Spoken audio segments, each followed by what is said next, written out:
We are not used to doing this, first of all, so feel free to just grab that giant hook and like pull us off stage. But happy to be here. Yeah, we are Bryan+Jen Danger.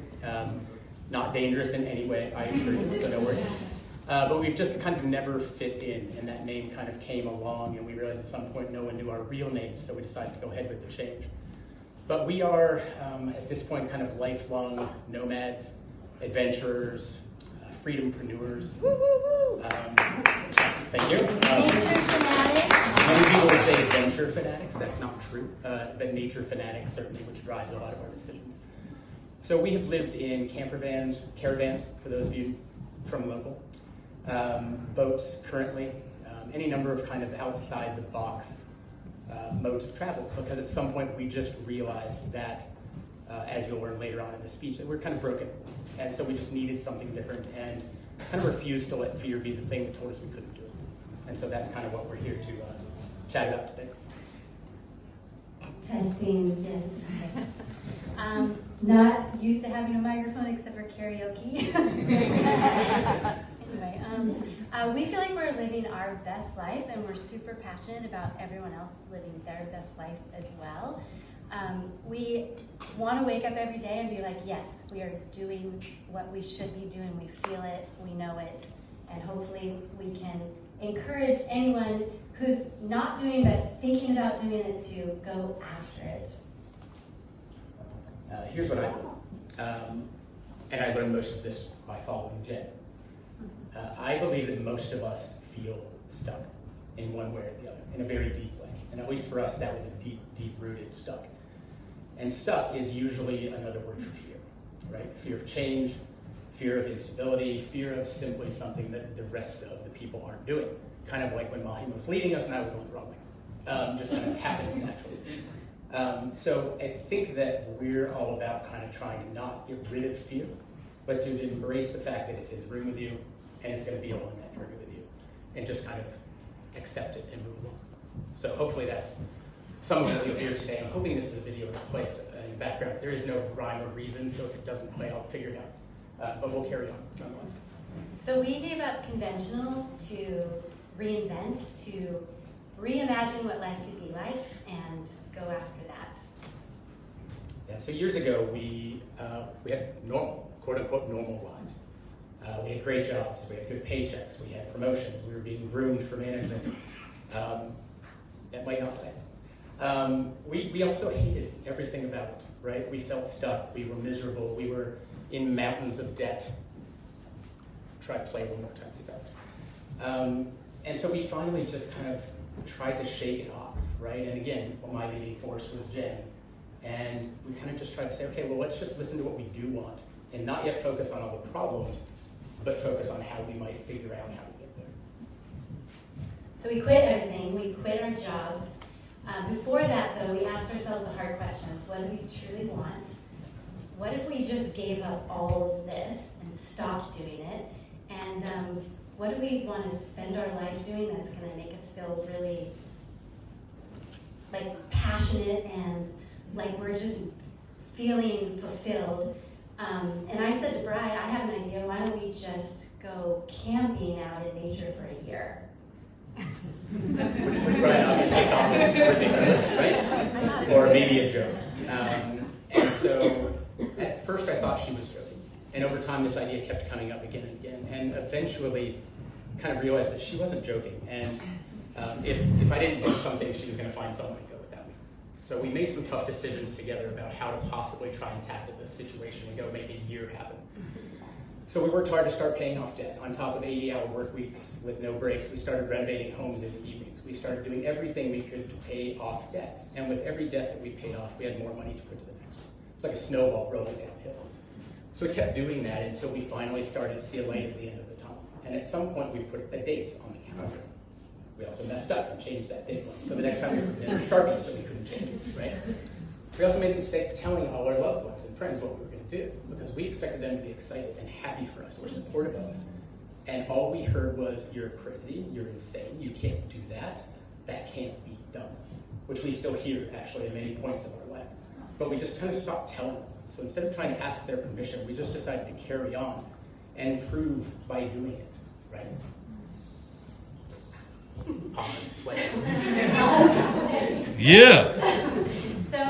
So we quit our jobs and we moved into a van, and we had saved enough money, which we thought for like 1 year, of living on a beach in Mexico because we heard tacos were cheap and we would be out amongst nature, and we would just live simply and disconnect from everything, efficiency and success, and disconnect from all that, and really listen to what we wanted, and that was 13 years ago.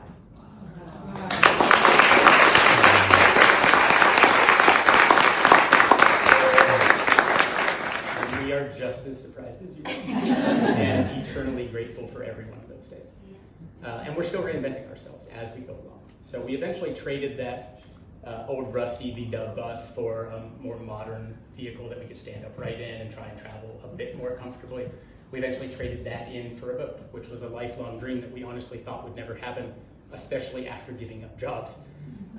And we just kind of kept going through this and making those decisions to find the freedom and keep taking the next step, even though we also kept bouncing off the bottom of our bank account. We kept having all these other issues that kind of came along as we went. Pause. So we hopped around the Caribbean for several years on our sailboat, teaching ourselves to sail, teaching ourselves about safety, all the things that we had no idea about, learning everything from scratch. And then we decided to do something even we thought was really crazy, which was cross the Pacific Ocean to the South Pacific. It's 30 days, just us, no one to help us, nowhere to stop. And yeah, we were scared when we were getting ready to go. There were a couple boats that were on the same route that we were about to take that had problems. One hit a whale and sunk, and the people were fine. They were rescued, but they lost their boat. They lost everything, and they went through that. And then another boat dismasted and had to be saved by a cargo ship.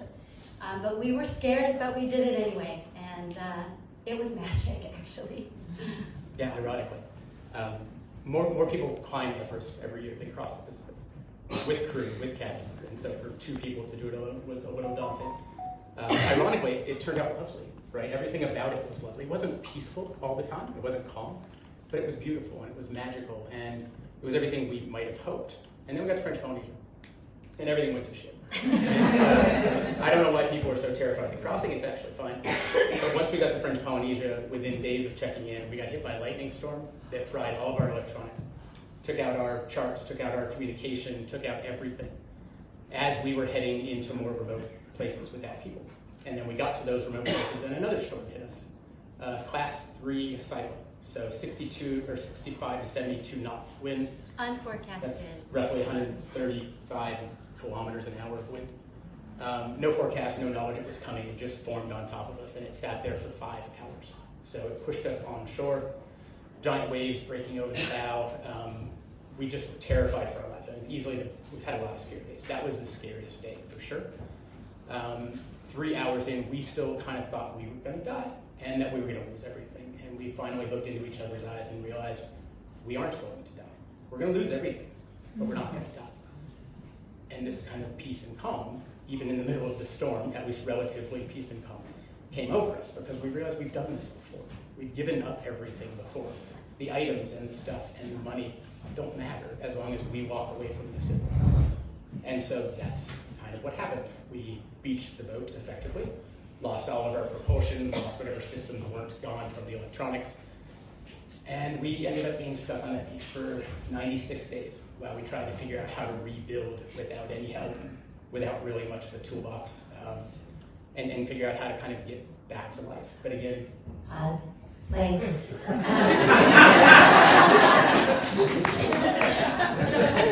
spoiler alert, we rebuilt and lived happily, are living happily ever after. But we learned a lot of things along the way that we just want to share in case it resonates with anybody. The first thing is you don't have to have it all figured out. You just have to take a step and figure it out along the way. There's a slide for this, but I'm coming sailing. yeah, go sailing. the video abandoned us, so you didn't get to see a lot of photos, but we'll send them later. Yeah, the second thing is that you don't wait until you feel like you're completely ready, because you may never start. Just go for it. And then another thing is if something really scares you, but it really excites you as well, that's probably the thing you should be going after. Because fear isn't really the problem here. Fear is just a compass or just some information. Yeah, Jen used to say be on repeat, leap and the net will appear. Leap and the net will appear, leap and the net will appear. Because Jen oddly is afraid of nothing in this regard. And Jen is fine as long as she's just staring at the ocean for days on end. You have arrived. I had to be...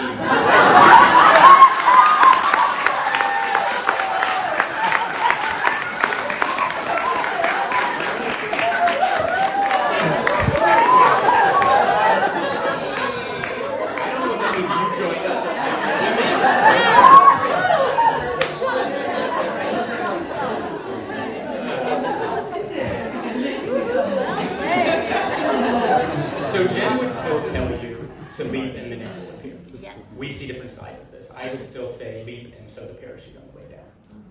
It's not always as easy as just leaping and knowing everything. You're probably not going to. But you can figure it out. And the best thing that I learned along the way is that you can always go back. There is no forever decision, right? The life that you live right now, you know everything about it. You can always go back to that at any point if you choose to. So why not go take a step, make that leap, and go see what it is that might lie on the other side?